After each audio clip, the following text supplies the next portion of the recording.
Welcome to the Shadow Babies podcast, a very special episode where I am sitting on the couch with the inimitable Sam. Uncle Sam. Uncle Sam. As nicknamed by my youngest son. And she is here, well, I am here with her in beautiful Arizona, visiting for the weekend, and we thought we would take the time to record an episode. We've had some technical difficulties tonight, so we are recording on one microphone, and we'll see if it works. Fingers crossed. If it doesn't, no big deal. Sam is my soulmate friend. We met each other in 2017? 16? 17? 2016. Yeah. Through one of our beautiful friends, Chelsea. Yeah. And Sam has been with me through thick and thin. She is the godmother of my firstborn son. And I'm just so happy that she's here. Mm-hmm. And you're here. You're in Arizona. I know. You're in the desert. I made it. This trip has been on the books for a year. Yeah. So pretty much like JetBlue points, you're coming. Yeah. We did it. We did it. I tried really hard not to put a ton of like excessive weight on this trip and like have a very open mind and heart, and it has only exceeded my expectations. So we called to the wild today. We did. We went into the wild. We were in an energy vortex in Sedona at Chimney Rock, right? Yeah, that was beautiful. Met a cool chick, you know. Yes, we met a cool chick. Very witchy because I have black hair. Sam has like golden brown hair, and this beautiful lady had red hair. The trifecta. And it's just the trifecta. So there was definitely some magic in the air. Very on brand for what we're gonna do here. So Emma and I did an Instagram post with a couple of questions that are a little get to know you, so I'm going to ask you some. I had some Doritos for comfort. Yes, comfort Doritos are getting her through. So, have you always loved to read? You know, yes and no. I took a break. I think with school, we've talked about this, but with school and college, I didn't read for fun. And I kind of was boycotting books, you know. I was like, oh my God, it's too much. I need a break. Right. But I read a lot when I was younger. Yeah. And I know one of your questions is what we read. What was your favorite book or series growing up? I think it was the classic Harry Potter, right? But I always liked the mystery, like the Chronicles of Narnia. Yeah. Even down to like Goosebumps when I was really young. Did you read Nancy Drew? Yes, and Nancy Drew. Yeah, I loved Nancy Drew too. But I always loved the kind of taking your... I couldn't verbalize it then, but taking you out of your current space type of books, you know? Yeah, like transporting you from the real world to the fantasy world. Okay. I loved Chronicles of Narnia. Oh, yeah, so good. It was really good. So good. And yeah, so I did read the Twilight, read the Harry Potter, can still appreciate Harry Potter. And then took a hiatus. Yeah. What got you back into it? Well, my friend Amelia... who's here in Phoenix, who I met through Chelsea. They're all like she's some degree of separation. I know, she's the magic. She was like, okay, you have to read. We both found we like to get back into reading, right? We're talking one day, and she's like, okay, it's going to sound a little weird, but you have to read The Court of Thorns and Roses. Yes. Like, okay. And it's just the rest was history. Yeah. And then I talked about it to you. Yes, you sent it to me for my birthday. And... it just opened up a whole new world of like the adult fantasy, but just it was so nice and like whimsical of the like freedom of imagination with childhood, right? Kind of brings you back into that. Yeah, it like immerses you in its world. I mean, Sarah J Maas creates such a vivid world. Her descriptions are so clear, and so we're both very visual. In our mind people, so it works really well for us. She's just amazing. She is. That woman. Praise. So would you say ACOTAR is your favorite romantasy series, or do you have a favorite above all? That's so hard. I love them all right now. I think ACOTAR is, because it feels I think I've mentioned this, but feels like coming home, because it was kind of the first diving back into all this. So I could reread that book once a year, or the series once a year, and just be thrilled. Right. Like, so happy to be back. Right. And find something new every time, probably. Yeah.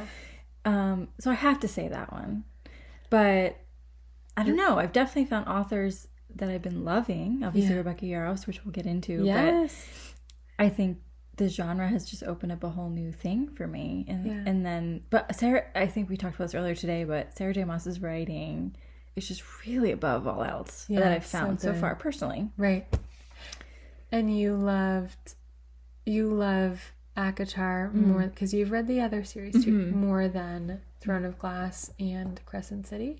Yeah, I think for me, this is probably like a hot take that people might not agree with, but I think my order is ACOTAR, Crescent City series, and then Throne of Glass, which is an unpopular opinion, I think. Why? Why do you feel that way?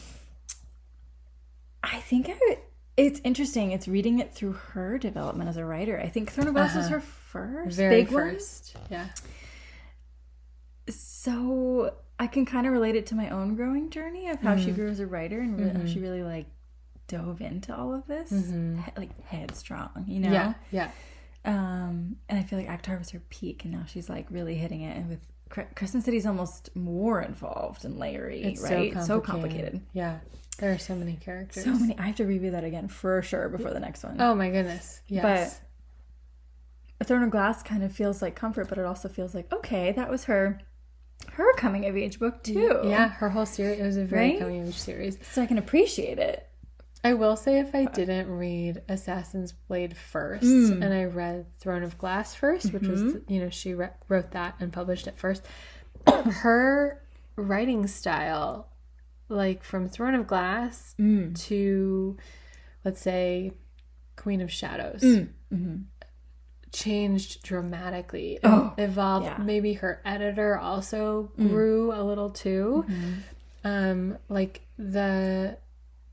just how she described things and how she wrote about Selena and how she just dove into the world was so different. So I'm very grateful I read Assassin's Blade first, because she published it around the same time as the ACOTAR series. So her author's voice was very strong and very clear.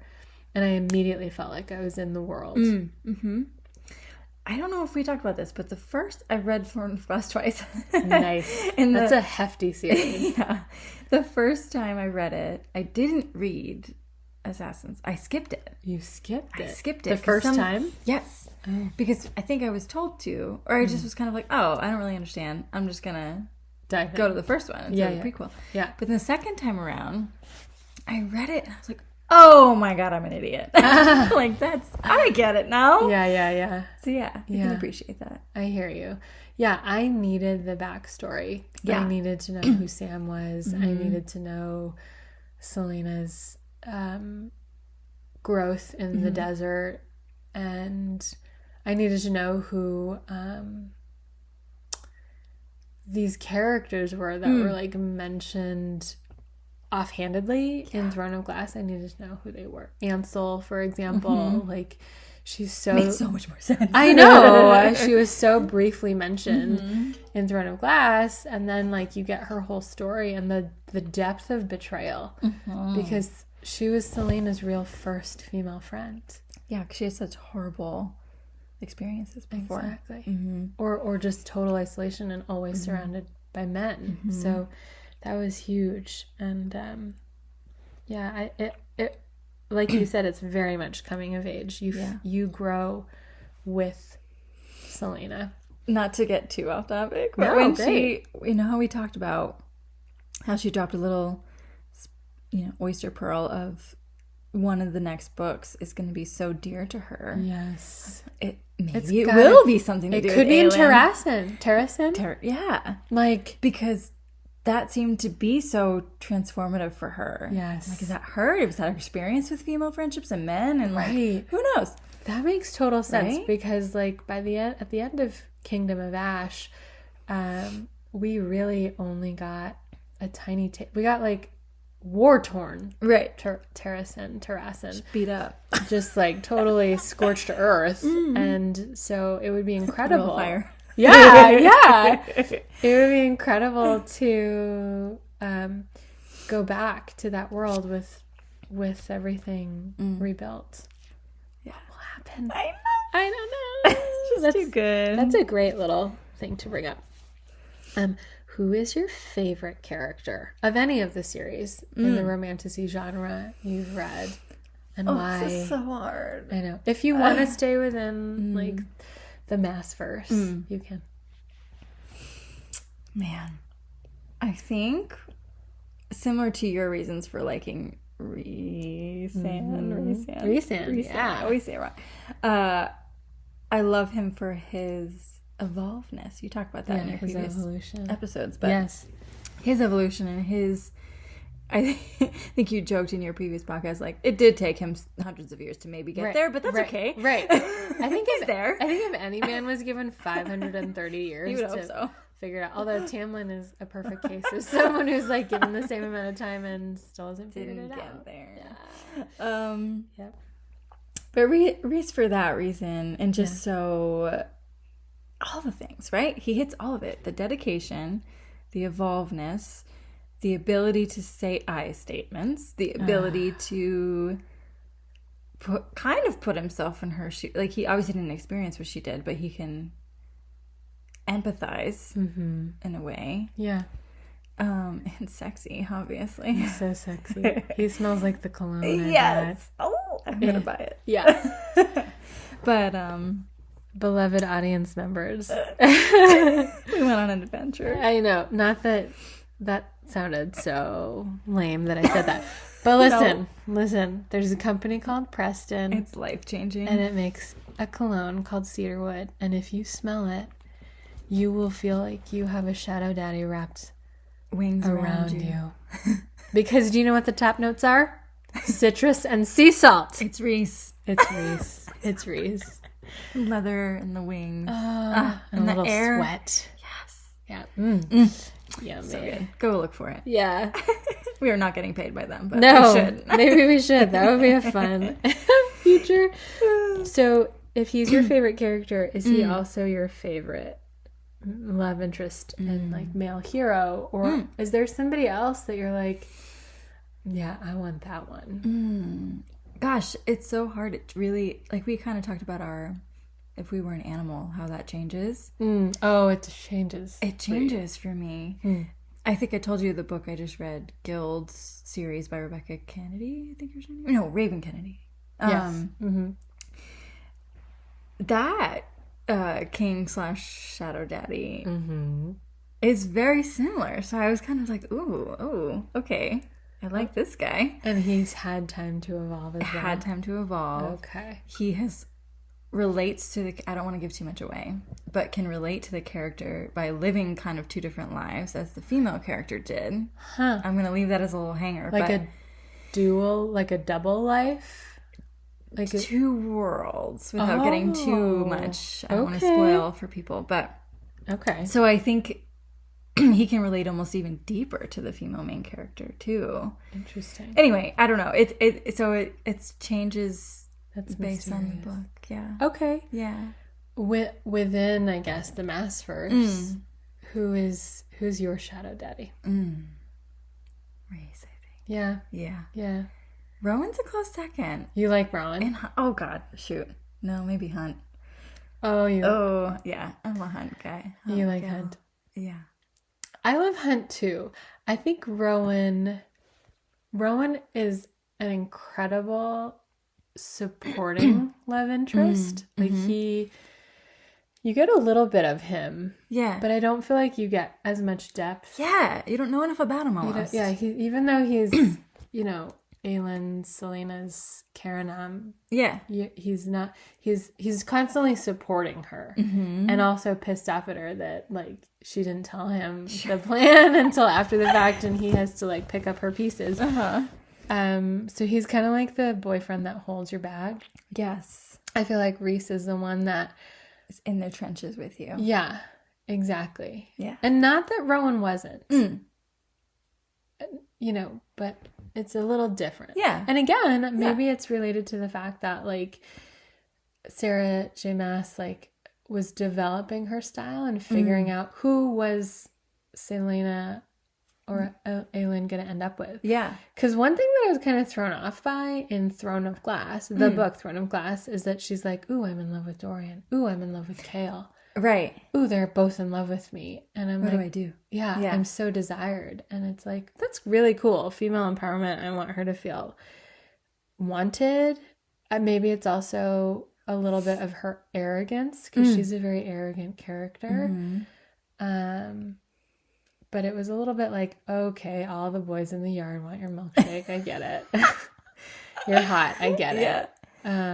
Reese and Farrah felt the most team to me. Yes. Like, that's the team. Yes. You know, they constantly communicate, call each other out. And maybe because I personally value that, right? Some people value that relationship that Aelin and Rowan have, right? Absolutely. Like, so, That's a good point. Yeah. Same with Hunt and Bryce. Yeah, like, they're also a team, like, once you get to a certain point. And she also didn't tell him the plan. But like she's Aelin. like Aelin. Yeah, she's like, don't worry, I got it. Don't worry about it. I have a bunch of plans up my sleeve. Right. I do love, in general, that in the Maasverse, like, the female characters are so smart. Yes. They are so powerful. Yes. All by themselves. Right. The man is just bonus. Right. They never needed the man. It just feels good to have him there. Yeah. And the woman, the main female character wants him there. So he's allowed to be there. Yeah. She doesn't need him. No. I love You that. can function. Yeah. It's so You different. can thrive. Because I've seen a lot of silly online meme things of how's your Disney princess era going now when like you're like I'm the fucking queen, I'm not right. And it's so funny, right? It's awesome growth of showing like, no, this is our world. This is our world. Yeah. We are in control. We don't need a man to save us. Yeah, I'm doing all the saving. I'm saving myself. Yeah, I think I've alluded to this before too, or talked about this before, but she was very, Sarah J Maas was really strongly influenced by Buffy the Vampire Slayer. Did you watch that show? Bits. I remember we've talked about this. I want to go back and watch it more. Buffy is very much like Bryce and Selena / Aelin. Less like Feyre, because Feyre really had to come into her own. Yeah. But I think SJM was very much influenced by that. This little like girly girl that can kick your ass and take you by surprise at how smart she is. Right. The unassuming. Unassuming. Yeah. I love that. I love having been what's the word? Underestimated a lot. Yeah. Oh yeah. It's like it's empowering to read about that. I don't mean to like power through these, but oh no. It's just to so we can dive into Fourth Wing. If you could have a story told, unfolded, unpacked, a backstory, another book that you could have written by Sarah J Maas in this universe, what story would you want to be told? Any of the worlds? Sure. Oh, we could keep it to ACOTAR. You can expand. Oh man, you know what? While we're on the kind of a like female friendship empowerment, I would love a little backstory with Bryce and Danica. Yes, even just a little like Starlight-sized prequel of their friendship would be so cool. Because you get a taste of it, and obviously she does the drop with her, and that's so meaningful. And you get the depth of their friendship, but I don't know, just a little something. I know of their maybe adventure. I don't know. I know. It probably wouldn't get too much interest, but that was always a curiosity, or even a chapter. I don't know, something. I would have loved flashback more of Danica's perspective. Yeah. She was. I mean, clearly she had to be taken out of the series very early for a reason, but I really wish she hadn't, because she herself is also a hero. Yeah. She saw a wrong that needed to be right and ended up paying some pretty huge sacrifices for it. But Yeah, she was taken too soon. Right. Kind of like Violet's dad, right? Like Danica did all this back research that Bryce found, and now Violet is finding all this research her dad did. Breadcrumbs. Right? Yeah, like they were the breadcrumb characters. Yeah, that's a good point. Yeah. It had to happen. Yeah. It had to happen. Unfortunately. Sorry for any weird sounds. That's That's just us adjusting on the couch. I don't know. We'll see if we can cut things out. This may be the most unedited. This is pretty raw. I'm sorry. Okay, listen.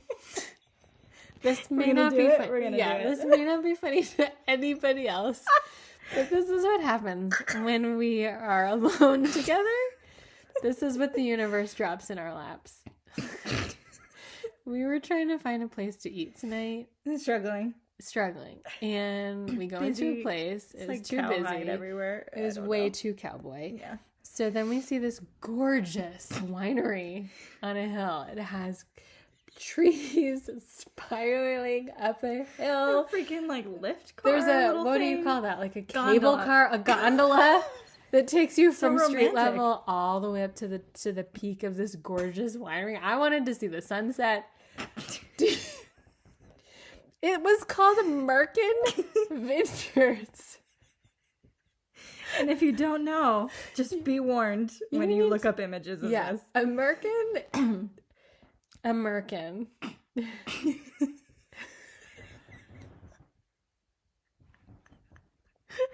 gonna laugh when you edit this. I know. Okay, a Merkin. Poor Emma.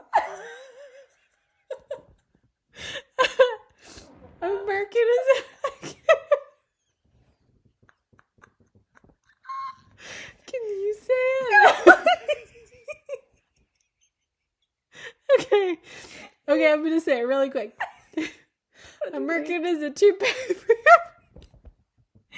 for your gosh. A toupee for your pussy.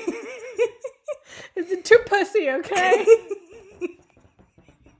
That was the couch just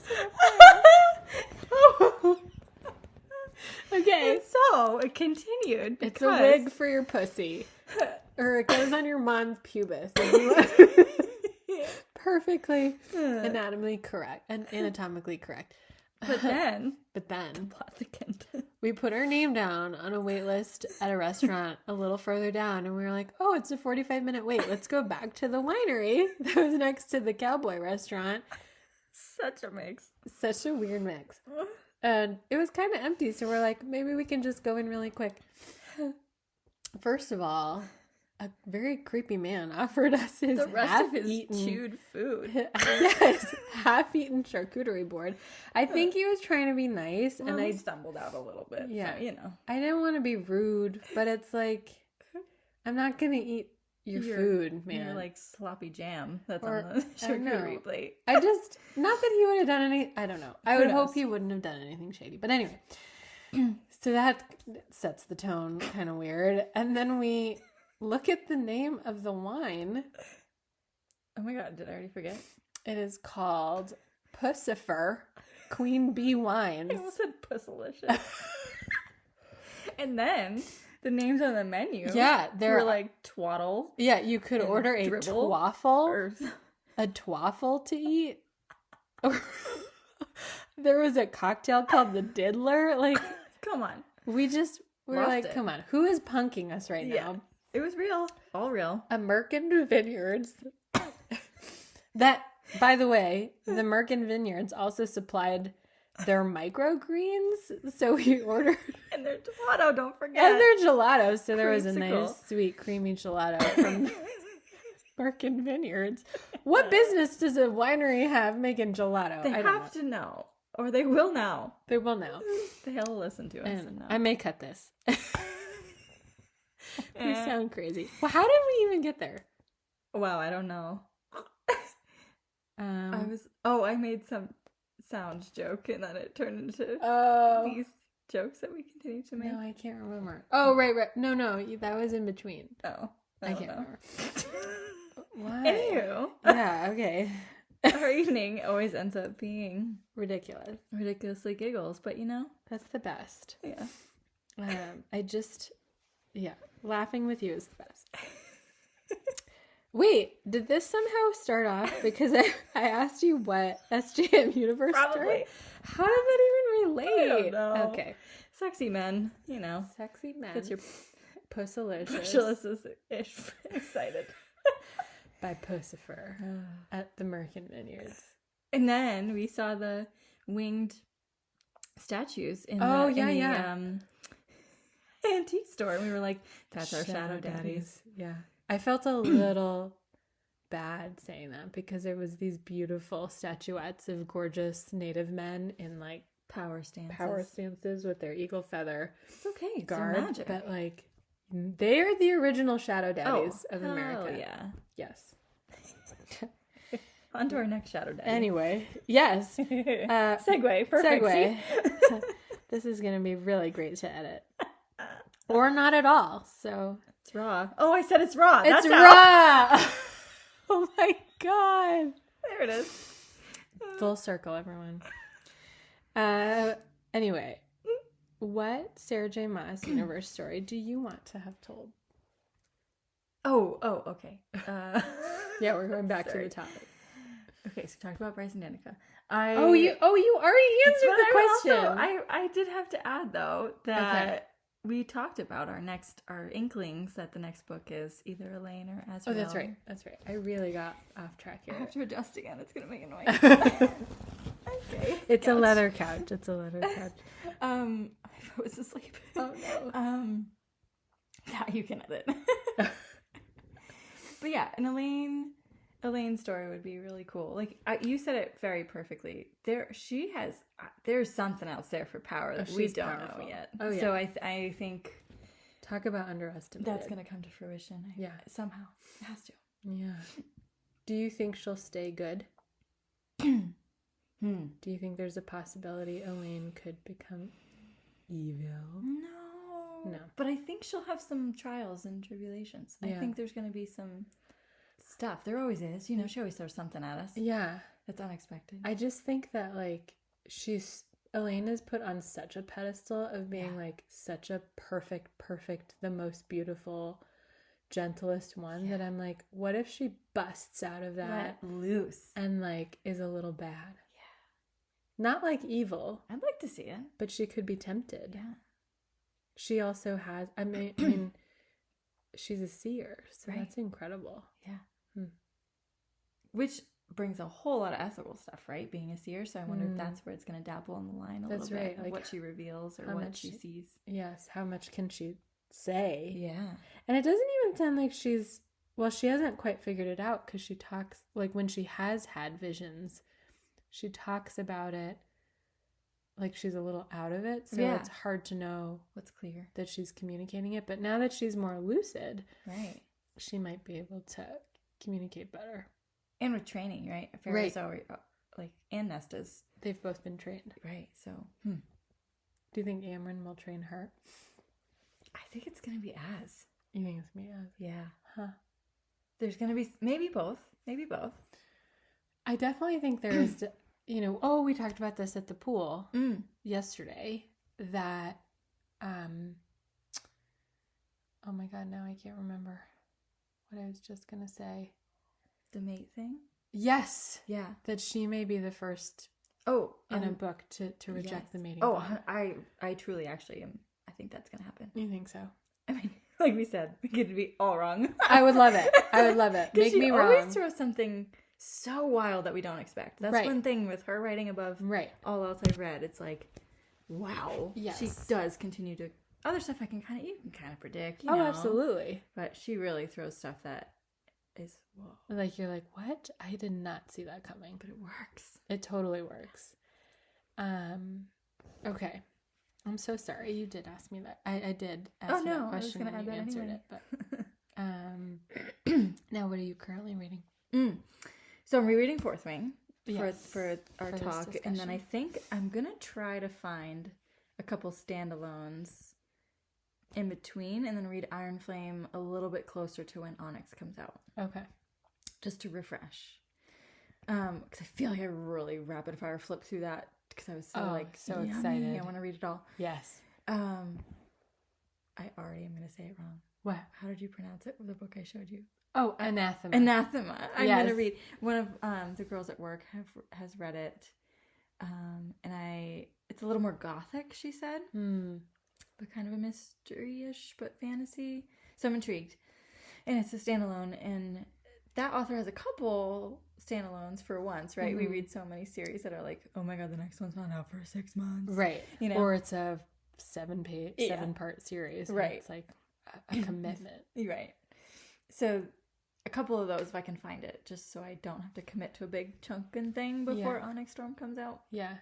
Does that help you? Because you power through a lot of books, like a standalone, or what's a palate cleanser for you? Sometimes I'll read, I don't know if you or listeners have heard of Lucy Score. She's more of a rom-com-y type. Oh, yeah. I liked the book that we read. Yes. What was that one called? Oh, shoot. That one was sexy, Oh, too. Never. It had like Forget pine Me trees Never? No. It had pine trees on the cover. Did it? Mine's blue. Oh, just kidding. That's the things we won't. The things... I have. We'll have to cut this But part. that's a 3-part, actually. Oh, yes, But yes. it can be a standalone. Yes. 'Cause it's just different characters on the 3 first. But yes. her stuff, I like enough to have in between. Yeah. But I haven't even wanted to veer from fantasy stuff. I just loved it so much. You loved it. Yeah. The single standalone Lucy Score book we did read was deliciously smutty. She's a very good smutty writer. Yeah. So I'll read that, or let me look at my Goodreads. It was Abby Jimenez. She's another nice smutty rom-com-y reader. Okay. That's a nice palate cleanser, and they're kind of feel good. Yes. Like they end usually well. Okay. And happy. Compared to some, yeah. Right. Shoot, let me read. This one was semi-recent, so I feel like I could find it. While you're looking, I will say I read Beach Read over the summer. Oh, yep. By Emily Henry. Yes. And I like really hyped that up in my head because my cousin told me that Gus, is it Gus? Oh gosh, I don't even remember now. See, this is what happens. I read a lot and so then many it goes characters. away. Yeah. But the main male character of Beach Read was like Resand-like, and then I read it and I was like, no no one's like Resand. There is no one can hold a candle. Nobody. Oh, I can't find it. That's okay. But Abby Jimenez, kind of same thing. Abby Jimenez and Emily Henry. Yeah. I do like her stuff, and it's also kind of a little feel good. Yeah. Usually ends well. Yes. So those are nice palate cleansers for me. Yeah, I'm not a fan. I may have mentioned this in the past, but I'm not a fan of reading things that depress me on purpose. 100%. Like, why? I think that's why I got out of a lot of books I was used to reading, because I think my first degree is in psychology, and I was reading a lot of psychology type books, and I was like, too much. Like psychological thrillers? Yeah, or just even better helping, like self-help kind of thing too, which are wonderful. Yes. However, I think I was doing that day in and out, and then I was reading it, and then I can't. It was like you weren't getting a break. Yeah. Whereas, I guess because fantasy is such a break from the real world, I'm shifting now too. I'll hold the computer. Okay. Eat or sleep. Yes. Okay. Little position change. Yeah. It's hard when the world is not in its best place. Yes. And then you read something that is depressing or terrifying or sad. Yeah. Just tragic. And it's reality, right? So it's good to read, but it's also piles on sometimes. Yes. Okay. Are you ready to dive into Fourth Wing? Yes. So I'm gonna start with Violet's second signet. Okay. Because Emma and I chatted about this in our little Onyx Storm teaser. Yes. And we were chatting earlier, and built upon this theory. Mm-hmm. So my first theory was like, well, obviously Andarna gifted Violet her time-stopping gift. Yes. But you made a great point, right? That perhaps this power of time manipulation will actually mature. Yes, like Andarna has. Like Andarna has. And Violet will be able to manipulate all aspects of time, including traveling back in time. Right. So what if Violet travels back to that moment? Yeah. When Xaden has to turn because to save her. To save her and stops him from reaching down for that power. But then I also thought, I don't think she would be able to stop him. Like manipulate it. And manipulate the situation. I think she would have to change what she does. Right. Because... For maybe a different outcome. For a different outcome, because he reaches down for that power because he can feel her dying. Right. And he can feel himself about to burn out. Right. And so he knows he needs more. Right. But which then distracts him from being able to kill the Venin general. Mm-hmm. But if Violet is able to change how she approaches it completely, maybe it's... He could kill the general. Then he could kill the general. But would that kill the rest of the books? I don't know. That's a great point. That's why I was like, this could be a little far-fetched. But or aspects of it, right? Because you brought up the point, too, of the sister early on in Fourth Wing. Yes. Mira warns Violet from the fable book of the fathers. Right. Don't channel unless you're bonded. Right. To keep you sane, maybe? And I don't grounded. know. And so maybe Xaden knew that and was like, I'm going to take this chance because I'm bonded to basically two dragons and Violet. Right. To do this and save everyone and then see if we can fix it. Yeah, we'll fix it later. That's a good point. I don't know. That, he was like, I'm not going to let her die. We have to do something. Right. I'm hedging my bets. And he is the king of just hedging his bets. Right, and like knows things. He's the opposite with Aelin. Like, I got a plan. I'm not going to tell you till I do it, right? Yes, sometimes. yes. The opposite or the same? Or like, sorry, same. Yeah, okay. Meaning like the male doing it instead of... I see, yes. But he's the male version. Yes, you said it more eloquently than I did.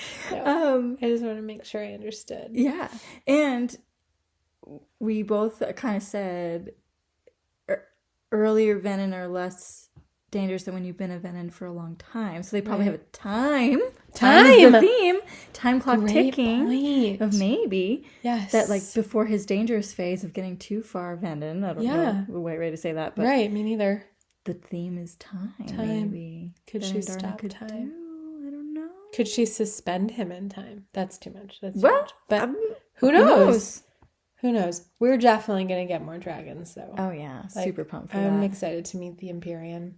And we talked about this, too. There's a lot more behind the scenes, if you will, with the dragons, I feel like, than we even are close to knowing. Absolutely. In these books. Especially when Andarna shares that, like, that when a dragon is inside of its egg, it's still very cognizant. She heard about Violet's birth and was like, that's mine. That's my girl. That is my girl. I will hatch for you. Yeah. And she did. It's like, okay, there's way more here than what meets the eye. I think we also said with this bonding thing of maybe saving Xaden from doing this thing. But in Fourth Wing, there's a significant, or maybe I'm reading it as significant now, another time reading through. Yeah. He says, I can't hear Andarna, though. Because you know how, like, he can hear Taryn. And Scale. They can see like, she talks about the threads in her mind for each of them. Yes. And she has Andarna's golden little thread in her mind. Yes. But Xaden doesn't. And I wonder why. Like, I feel like that's all going to have to do with something with saving him. I don't know. That's a good point. I think so. I think there will be something there, especially because there's still so much to discover. But I do think he can't hear Andarna because she is not soul bonded. She's not mated with Taryn or Scale. Yes. She is her own self. Yeah. And so I almost wonder, if Taryn bonded with Violet so that Andarna could bond with her. Oh, interesting. You know, like maybe Violet's true dragon is Andarna. Yeah, but she was too little at the time. But she was too little. Ooh. I don't know. It's fascinating. More dragons. And you were saying too, you think Andarna is not the last of her kind. Yeah, I had this little sneaking. There's more the dragons are hiding. There are other hatching grounds too, right? Yeah, there must be. Yes. There's other little, I don't want to say worlds, but we haven't even gone to other parts of the continent or beyond. Arietta, the little Iron Flame spoiler, but oh yes, in Xaden's home in Tyrrendor, where Xaden is like the prince. Yes. Mm-hmm. I'm like, are there dragons there hiding somewhere? They didn't seem like it, but there aren't hatching grounds there. I thought that's where Taryn was born. Oh, maybe. I can't remember though. That I do think though, I'm so bad to not recall this, but I think they moved all the hatching grounds to Basgiath. Basgiath. But that's what makes me suspicious, because I'm like, I feel like the dragons wouldn't let them do that. Wouldn't let humans control that much. That's true. They keep talking about how no, dragons choose everything. Oh, dragons you are just always in control. Deal with us, pretty That's much. Very true. So I'm like, did they just like elude them to thinking that all of them got taken to the... Absolutely. Right? That's a great point. And this is a good segue to something that I picked up on after rereading again, that when, just in the second chapter, they talk about, Violet and Mira talk about their dad's book of fables, and there's a mention of the fact that the book even demonizes dragons. Yes. So I don't think they're as good as perhaps humans believe they are, or kind of like that really terrible vice commandant that tortured Violet. He thinks he has more power than he does. Yes. And I think the dragons are going to check that power very, very soon and very strongly. Yeah. Super pumped. Super Hopefully pumped. we'll get some answers to some of these. I know, this is wild. So then, just in the vein of Venonism, you had a thought that maybe Violet's mom was a Venom. It was kind of fleeting, but earlier, now I kind of want to find the page. Oh, Violet talks about a story. She's trying to distract Ree during the walk before threshing. Yes. When they're walking through all the dragons and they're assessing them. Yep. And Violet's trying to lighten things, and I don't know if someone just got burned, so they're trying to distract. Tell a story, yes. And she's telling the story of her fables, and she commented, oh, shoot, did I unfold it? That she got scared as a child because she said, after Mom had a really long night, we were stationed near the eastern border, and her eyes were bloodshot red, so I thought she was freaked out, started shrieking like she was one of the bad men. And you had mentioned maybe that was her sacrifice to clean her soul. Little spoiler, that she sacrificed herself for her daughter to charge the pillar. Yeah. So yeah, I don't know. It's a little far-fetched, but no, I mean, I think it's great to mostly to think of ways in which a soul can be repaired. Yeah, because obviously a human cannot channel his healing power, even with a dragon, to heal another human soul. It has to be something else, right? Because Nolan failed in healing Jack Barlow's soul. Right. But Jack doesn't want to be healed. That's it too. He thinks this is maybe going to give him more power. Absolutely. He's a power-hungry sociopath. Right.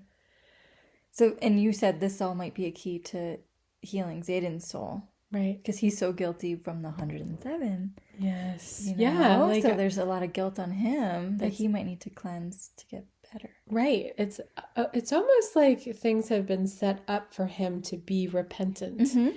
Like he's set up, you on the outside, you think he's this horrible person. Oh, you're the son of Fen Ryerson. You're a traitor. When in truth, everything he's been doing since his father's death is not only to save as many of his own kin. It's